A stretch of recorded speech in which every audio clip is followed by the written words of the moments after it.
Exit போல் கருத்து கணிப்பில் நானும் பார்த்தேன். அந்த எக்ஸிட் போல் கருத்து கணிப்பை கொஞ்சம் தமிழில் சொல்லணும்னா, வெளியே விட்ட கருத்து கணிப்பு அப்படின்ற மாரி தான் சொல்லணும். இது தமிழ்ல சொல்லும்போது எப்படி கொஞ்சம் ஃபன்னா இருக்கோ அப்படின்ற மாரி தான் சில விஷயங்களும் அதில ஃபன்னாவும் எடுத்துக்கலாம். இல்ல சீரியஸா எடுத்துக்கனாலும் எடுத்துக்கலாம். இல்ல நார்மலைஸா வந்து எடுத்துக்கனாலும் எடுத்துக்கலாம். எப்பயுமே வந்து கருத்து கணிப்பு அப்படின்றது மக்கள் டிசைட் பண்றது தான். இப்போ ஏன்னா மக்கள் கிட்ட தான் இவங்க எல்லாருமே எந்த கட்சியா இருந்தாலுமே சரி, புது கட்சியா இருந்தாலும் சரி, பழமை கட்சியா இருந்தாலும் சரி, இல்ல வந்து ரொம்ப பழைய கட்சியா இருந்தாலும் சரி, எல்லாருமே வந்து மக்கள் கிட்ட தான் வந்து முறையிடுவாங்க ஓட்டுக்காக. மக்கள் கிட்ட தான் வந்து மக்கள் பிரச்சனைகள வந்து முன்னெடுத்து வச்சு தான் வந்து ஓட்டு கேட்பாங்க. ஸோ இது மூலியமா என்னுடைய பர்சனல் இது வந்து எக்ஸிட் போல் அப்படின்றது வந்து ஒரு கருத்து கணிப்பு அப்படின்ற பர்சன்டேஜ் வைஸ் படி போச்சு. இது வந்து நான் இப்போ இனிமேட்டு சொல்ல போறது வந்து என்னுடைய கருத்து கணிப்பு. என்னுடைய கருத்து கணிப்பு வந்து என்னுடைய பர்சனல் அப்படின்னு வந்து சொல்ல முடியாது. நானும் வந்து என்னுடைய சர்க்கிள்ல இல்ல எனக்கு தெரிஞ்சவங்க நான் பஸ்ல டிராவல் பண்ணும்போது, இல்ல ட்ரெயின்ல டிராவல் பண்ணும்போது, அவங்க இவங்க கிட்ட எல்லார்கிட்டயுமே பேசும்போது கேட்கறது அப்படின்றது தான்.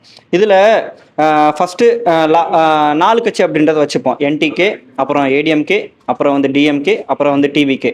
இந்த 4 கட்சி பத்தி இப்போ வந்து பேசுவோம். லாஸ்ட்டா வந்து நான் லாஸ்ட்ல இருந்து ஆரம்பிக்கும் போதே தெரியும்னு நினைக்கிறேன். என்டிகே வந்து நான் குடுக்குற இடம் வந்து 4வது இடம். அதுவே வந்து ரொம்ப அதிகம் தான் அப்படின்றத நினைக்கிறேன். காரணம் ஏன்னா இவங்க கட்சி ஆரம்பிச்சு கிட்டத்தட்ட ஒரு 15 வருஷம் அப்படின்றது ஆயிடுச்சு.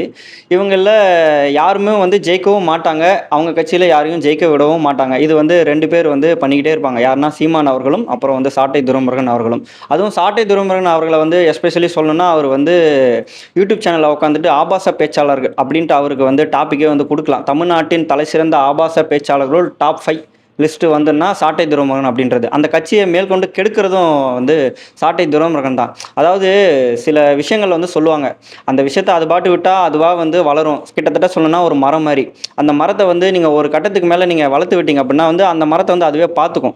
15 வருஷமா ஆரம்பிச்ச ஒரு கட்சி, அந்த கட்சி அப்படியே விட்டிருந்தா கூட, இல்ல தமிழ் தேசியத்த பத்தி பேசுறது அந்த விஷயத்தையே தொடர்ந்து பேசியிருந்தா கூட, ஒரு 8% இருந்து ஒரு 10% டபுள் டிஜிட்டுக்கு தாண்டி அப்புறம் 15% 20% வந்திருப்பாங்க. இல்ல ஒரு 2, 3 எம்எல்ஏவாவது பிடிச்சிருப்பாங்க.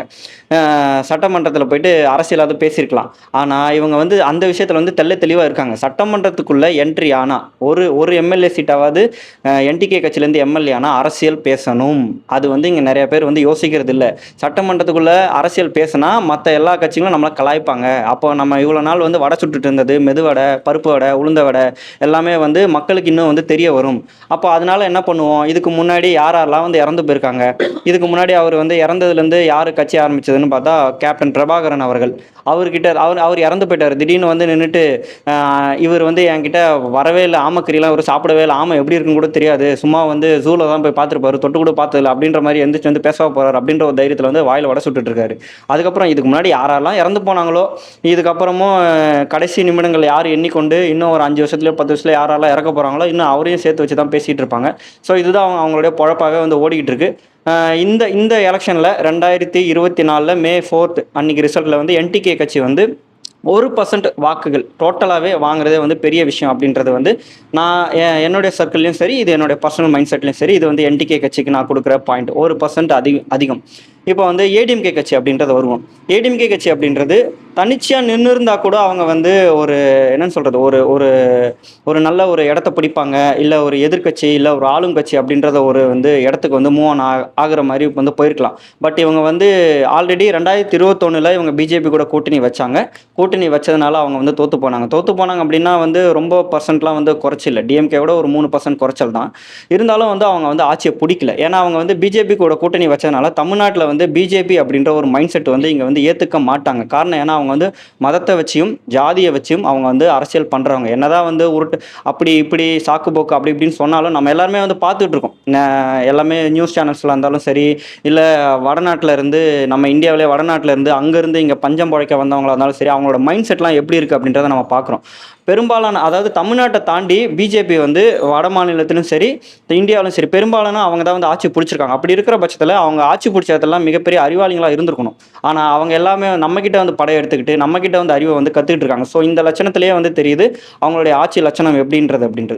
ஸோ அதனால் இப்போ ஏடிஎம்கே அவங்க கூட கூட்டணி வச்சிருக்கிறதுனால மக்கள் எல்லாமே வந்து இதை பற்றி வந்து பேச ஆரம்பிக்கிறாங்க, கலந்து யோசிக்க ஆரம்பிக்கிறாங்க. ஆல்ரெடி வந்து பிஜேபி கூட கூட்டணி வச்சு நம்ம வந்து இவங்களுக்கு வந்து பதவி அப்படின்றது கொடுக்கல, அதாவது சிஎம் பதவி அப்படின்றது. இப்போ மறுபடியும் வந்து நீங்கள் எங்களுடைய நலனை பற்றி பேசாமல் நீங்கள் வந்து பிஜேபி கூட்டணியை வச்சே பேசிக்கிட்டு இருக்கணும். அதாவது குறிப்பாக சொல்லணும் அப்படின்னா பிளவினவாதம். ஆல்ரெடி ஏடிஎம்கே கட்சி அவங்க வந்து பிஜேபிக்காரவங்க ஒரு 4ஆவோ 5ஆவோ வந்து உடைச்சிட்டாங்க. அந்த கட்சியில் இருக்க நிறைய பேர் வந்து வெளியில் வந்துட்டு பிற கட்சிகள்லாம் வந்து சேர்ந்துருக்காங்க. அது யார் என்னன்றது நான் சொல்லி தான் தெரியணும்னு அவசியம் இல்லை. ஆல்ரெடி வந்து நிறைய பேருக்கு வந்து தெரிஞ்ச விஷயம்தான். இதனால வந்து ஏடிஎம்கே கட்சி அப்படின்றது 3ஆம் இடத்துக்கு வந்து தள்ளுறதுக்கு நிறைய வாய்ப்புகள் இருக்குது. 99% இல்லை 90% வந்து 3ஆம் இடத்துக்கு வந்து தள்ளுறதுக்கு வந்து நிறைய வாய்ப்புகள் இருக்குது. இப்போ அடுத்து வந்து டிஎம்கே கட்சிக்கு போவோம். 2வது இடம் வந்து டிஎம்கே கட்சிக்கு நான் வந்து கொடுக்குறேன். டிஎம்கே கட்சியும் வந்து சொல்லணும் அப்படின்னா வந்து அவங்களுடைய 2 மைனஸ் ஒன்று இருக்குது. 3 அடிஷ்னலாக 3 கூட சொல்லலாம். ஃபஸ்ட்டு மைனஸ் என்னென்னா, இப்போது ரீசெண்டாக நியூஸ் சேனல்ஸ்லாம் நம்ம வந்து பார்த்துட்ருக்கோம். பத்திரிக்கையாளர்னு சொல்லிட்டு அதாவது டிஎம்கேக்காரவங்க தான் பத்திரிக்கையாளர்னு சொல்லிட்டு போர்வையை போத்திக்கிட்டு நான் வந்து பொதுநிலைவாதி, நான் வந்து காமனாக பேசுகிற ஆள் அப்படின்ற மாதிரி டிஎம்கேக்கே வந்து பேசிகிட்டு இருக்காங்க. அதுலேயும் குறிப்பாக ரீசெண்டாக உங்களை இன்ஜினியரிங் படிக்க வச்சது டிஎம்கே தான், அதுக்கப்புறம் உங்களுக்கு வந்து லேப்டாப் கொடுத்தது டிஎம்கே தான், அவங்கள வந்து ஐடி கம்பெனியில் புவா சாப்பிட வச்சது எல்லாமே வந்து டிஎம்கே தான் அப்படின்ற மாதிரி பேசிகிட்டு இருக்காங்க. இதில் வந்து ஒரு திருத்தம் என்னென்னா, டிஎம்கே கட்சி வந்து அவங்கள படிக்க வைக்கலை, கவர்மெண்ட் தான் படிக்க வச்சிச்சு. அந்த கவர்மெண்ட்டை ஏற்படுத்தி கொடுத்தது வந்து மக்களுடைய ஓட்டில் தான் வந்து டிஎம்கே வந்து ஆட்சிக்கு வந்திருப்பாங்க. தானாக வந்து அந்த கட்சிக்குள்ளேயே 234 தொகுதியில் நிற்பாங்க பார்த்தீங்களா, அவங்களுக்குள்ளேயே மாற்றி ஓட்டு போட்டு அவங்களுக்குள்ள சிஎம் கேண்டிடேட்டாக வந்து நிற்கலை. மக்கள் தான் வந்து ஓட்டு போட்டாங்க. மக்களுடைய பிரச்சனை தீர்க்கறதுக்காக தான் இவங்க வந்தாங்க. இப்போ நார்மலாகவே வந்து நம்ம யாருக்காவது உதவி பண்ணுறோம் அப்படின்னா அந்த உதவி பண்ணுறதை சொல்லி காமிச்சாலே அவங்களுக்கு வந்து நம்ம யாருக்கு உதவி பண்ணோமோ அவங்க வந்து திருப்பி நம்மக்கிட்ட வந்து நம்ம கொடுத்த காசை வந்து மூஞ்சால செவிட்டி அடிப்பாங்க. ஸோ இதை நான் எதுக்கு சொல்கிறேன் அப்படின்னா, வீடியோ பார்க்குறவங்களுக்கு புரியும்னு நினைக்கிறேன். இவங்க வந்து திருப்பி வந்து கேவலமான ஒரு விஷயத்த வந்து சொல்கிறாங்க. 2வது ஒரு விஷயம், இவங்க வந்து பாரம்பரிய கட்சி அப்படின்னு வந்து சொல்லிக்கிறாங்க டிஎம்கேக்காரங்க. பாரம்பரிய கட்சினா ஒரு எக்ஸாம்பிள் சொல்லுவோம், இவங்க தான் வந்து நம்மளுக்கு எல்லாமே டீச் பண்ணி கொடுத்த டீச்சர் லெக்சரர் அப்படின்னே வச்சுப்போமே. ஏன் ஒரு ஒரு டீச்சர் கிட்ட பல ஸ்டூடெண்ட்ஸ் வந்து கிளாஸில் இருக்காங்கன்னா அந்த ஸ்டூடெண்ட்ஸை விடையும் லெக்சரர் விடையும் ஸ்டூடெண்ட்ஸ் வந்து மார்க் அதிகமாக எடுக்கக்கூடாதா, இல்லை மார்க் அதிகமாக எடுத்து அவங்களோட அதிகமாக வந்து சம்பாதிக்கக்கூடாதா, இல்லை சம்பாதிச்சு அவங்களோட பெரிய வீடு பெரிய காரு இல்லை நல்ல வகையான ஃபேமிலியெல்லாம் பார்த்துக்கணுன்றது இருக்கக்கூடாதா? ஸோ இவங்களுடைய மைண்ட் செட் என்னென்னா, எங்களால் தான் நீங்கள் வந்து படிச்சிங்க, எங்களால் தான் நீங்கள் இருக்கீங்க, நீங்கள் எங்களால் படிச்சிங்க எங்களால் வளர்ந்தீங்க அப்படின்னா நீங்கள் எங்கள் மைண்ட் செட்டோட நீங்கள் தாண்டக்கூடாது, எங்களோட பொருளாதார வளர்ச்சியை விட்டு தாண்டக்கூடாது, அரசியல் பதவிகளும் நீங்கள் வந்து தாண்டக்கூடாது, நாங்களே வந்து அரைச்சமாகவே அரைச்சிக்கிட்டு இருப்போம், என்னுடைய பையன் அப்படின்ற மாதிரி திருப்பி விஜய் அவர்கள் சொல்கிற மாதிரி நான் சொல்லலை, விஜய் அவர்கள் சொல்கிற மாதிரி மன்னராட்சி அப்படின்ற மாதிரி வந்து தமிழ்நாட்டு மக்கள் வந்து நிறைய வந்து யோசிக்க ஆரம்பிச்சிட்டாங்க. இது நானுமே வந்து நிறையா பேர்கிட்ட வந்து கலந்து பேசியிருக்கேன். ஸோ இது வந்து டிஎம்கே. 3வது ஒரு விஷயம் வந்து ரவுடிசம். இந்த ரவுடிசம் விஷயம்லாம் வந்து போலீஸ் விஷயமா அவங்க வந்து நல்ல வகையாக வந்து ஹேண்டில் பண்ணி மக்களுக்கு ஒரு என்ன சொல்கிறது, ஒரு சீக்கிரமான ஒரு மூவானாக போலீஸ் மூலயமா ஒரு ஆக்ஷன்ஸ் எடுக்கிற மாதிரி பண்ணியிருக்கலாம். ஆனால் இந்த 5 வருஷத்தில் நிறைய ரவுடிசங்கள் வந்து அதிகமாகிட்டு இருக்கு. மற்ற எந்த ஆட்சியிலுமே இப்படி நடக்கலையா அப்படின்றது வந்து நான் சொல்ல வரல, எல்லா ஆட்சியிலுமே வந்து நடக்கும், நான் இல்லைன்னு சொல்ல. பட் அதே நேரத்தில் பொதுமக்களுக்கு நம்பிக்கை வகிக்கக்கூடிய இடத்துல அந்த பிரச்சனைக்கு எவ்வளோ சீக்கிரமாக வந்து போலீஸ் ஸ்டேஷனில் போலீஸ்காரங்க வந்து ஆக்ஷன்ஸ் எடுப்பாங்க அப்படின்றத பொதுமக்கள் வந்து எல்லாத்துக்குமே வாட்ச் பண்ணிட்டு இருப்பாங்க. ஏன்னா இப்போ பொதுமக்கள் கிட்ட போய் கேட்டால் அவங்களுக்கு ஒரு பிரச்சனைனா போலீஸ் ஸ்டேஷனில் போயிட்டு கம்ப்ளைண்ட் கொடுக்கறதுக்கு அவங்க வந்து அவ்வளோ பயப்படுறாங்க, அவ்வளோ தயக்குறாங்க அப்படின்ற மாதிரி ஒரு பிரச்சனைகள் போயிட்டு இருக்கு. இந்த 3 விஷயத்துமே அவங்க வந்து கேர்ஃபுல்லாக ஹேண்டில் பண்ணுறதுக்கும் மக்கள் பிரச்சனையில் நலன் காட்டுறதுக்கும் அவங்க வந்து கோட்டை விட்டதுனால அவங்களுக்கு இப்போ வந்து 2வது இடம் அப்படின்றது மக்களோட மனதில் வந்து மூவ் ஆன் ஆகியிருக்கு. ஸோ என்னுடைய தரப்பும் சரி, டிஎம்கேக்கு கொடுக்குற இடம் வந்து 2வது இடம் அப்படின்றது. இப்போ ஃபஸ்ட் இடத்துக்கு வருவோம். மிச்சம் 3 கட்சி வந்து சொல்லியாச்சு. ஃபஸ்ட் இடம் வந்து டிவிகே அப்படின்றது புதுசாக வந்த கட்சிக்குனாலேயோ இல்லை வந்து விஜய் அவர்கள் வந்து பெரிய செலிபிரிட்டி, நிறையா வந்து படம் நடிச்சிருக்காரு, தமிழ்நாட்டிலே வந்து பெரிய ஒரு ஆக்டர் அப்படின்றனால அந்த விஷயத்தினால மட்டும் நான் சொல்லலை. ஏன்னா அவர் நினச்சிருந்தா ஒரு வருஷத்துக்கு 2 படம் நடித்தாலும் இல்லை 1 படம் நடித்தாலும் ஒரு படத்துக்கு 250 கோடி சம்பளம், 2 படம் நடித்தா 500 கோடி சம்பளம் அப்படின்றது வந்து நடிச்சுட்டு போயிட்டு ஜாலியாக இல்லை ஃபாரினுக்கு ஜாலியாக வந்து சுற்றிட்டு எங்கேயாவது இருந்திருக்கலாம். அது மட்டும் இல்லாமல் அவர் நினச்சிருந்தா வந்து பிஜேபி கூட கூட்டணி வச்சுருந்துருக்கலாம், இல்லை வந்து டிஎம்கே கூட வந்து மறுபடியும் வந்து நான் டிஎம்கேக்கு 2021 அவர் டிஎம்கேக்கு லைட்டாக சப்போர்ட் பண்ணியிருப்பார் சைக்கிள் ஓட்டி. ஸோ அந்த மாதிரியே நான் சப்போர்ட் பண்ணுறேன், உங்கள் பேனர்லேயே நான் மறுபடியும் திரும்பி நான் நடிக்கிறேன் அப்படின்ற மாதிரி இருந்திருக்கலாம். அந்த மாதிரி நான் சில 2 மூத்த நடிகர்கள் மாதிரி இருக்க விரும்பலை. அந்த மூத்த நடிகர்கள் யார் அப்படின்றது உங்களுக்கு தெரியும் நினைக்கிறேன். அந்த மாதிரி இருக்க விரும்பலை அப்படின்றதுனால நானே வந்து தனியாக கட்சி ஆரம்பிக்கிறேன், மக்கள் பிரச்சனையை நான் அட்ரஸ் பண்ணி பேச ஆரம்பிக்கிறேன். இந்த 2 கட்சிகளும், இந்த 3 கட்சிகளும் என்னென்ன மக்கள் பிரச்சனையெல்லாம் அட்ரஸ் பண்ணி பேசலையோ, என்னென்ன மக்கள் பிரச்சனைலாம் அவங்க வந்து கண்டுக்காம விட்டாங்களோ, தன்னுடைய சுய லாபத்துக்காகவும் சுய பதவி ஆசைக்காகவும் என்னென்ன விஷயங்கள்லாம் வந்து திருப்பி திருப்பி அவங்க பண்ணிக்கிட்டு மக்களை ஏமாத்திட்டு இருக்காங்களோ, அந்த விஷயத்தெல்லாம் நான் அட்ரஸ் பண்ணி மக்கள்கிட்ட எடுத்துகிட்டு போய் நிப்பாட்டுறேன் அப்படின்ற மாதிரி விஜய் அவர்கள் வந்து நிறைய விஷயத்தை அட்ரஸ் பண்ணி மக்கள்கிட்ட எடுத்துகிட்டு வந்து நிப்பாட்டினாங்க. மக்கள் வந்து யோசிக்க ஆரம்பித்தாங்க, மக்கள் வந்து வெளியில் வர ஆரம்பித்தாங்க. கரூர் இன்சிடெண்ட்டில் 41 பேர் இன்க்ளூடிங் கை குழந்தை வரைக்கும் இறந்ததுக்கு அப்புறமும் வந்து விஜய் அவர்கள் வந்து ஓயாமல் கூட்டம் வர்றது வந்து தற்கூரி கூட்டங்கள் அப்படின்றது வந்து கிடையாது. தற்கூரிகள் வந்து இங்கே யார் அப்படின்னா, திரும்ப திரும்ப ஒரே விஷயத்த அரைச்சமாகவே அரைச்சிட்டு இருக்கவங்க தான் வந்து தற்கூரி. புதுசாக ஒரு விஷயத்த வரணும், இல்லை வாய்ப்பு கொடுக்கணும் அப்படின்றது. ஏன்னா இதே தற்கூரி தான் வந்து இதுக்கு முன்னாடி பிற கட்சிகளுக்கும் வந்து வாய்ப்பு கொடுத்தாங்க. இப்போ ஓட்டு போடுறவங்களாம் தற்கூரி அப்படின்னா, அதே ஓட்டு கேட்குறவங்க கிட்ட வந்து நின்று வந்து ஓட்டு கேட்குறவங்களா அவங்களெல்லாம் வந்து என்னன்னு சொல்கிறதுன்னு எனக்கு தெரியல. அதுலேயும் ரீசெண்டாக ஒரு மீம்ஸ் ஒன்று பார்த்தேன்.